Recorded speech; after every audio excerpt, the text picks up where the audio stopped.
خطبہ نمبر 47 آپ علیہ السلام کا ارشاد گرامی شہر کوفہ کے بارے میں۔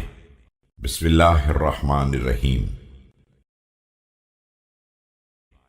اے کوفہ، جیسا کہ میں دیکھ رہا ہوں کہ تجھے بازار عکاظ کے چمڑے کی طرح کھینچا جا رہا ہے، تجھ پر حوادث کے حملے ہو رہے ہیں اور تجھے زلزلوں کا مرکب بنا دیا گیا ہے، اور مجھے یہ معلوم ہے کہ جو ظالم و جابر بھی تیرے ساتھ کوئی برائی کرنا چاہے گا، پروردگار اسے کسی نہ کسی مصیبت میں مبتلا کر دے گا اور اسے کسی قاتل کی زد پر لے آئے گا۔ Kufa, as though I see you being drawn like the tanned leather of Ukazi in the market, you are being scraped by calamities and being ridden by severe troubles.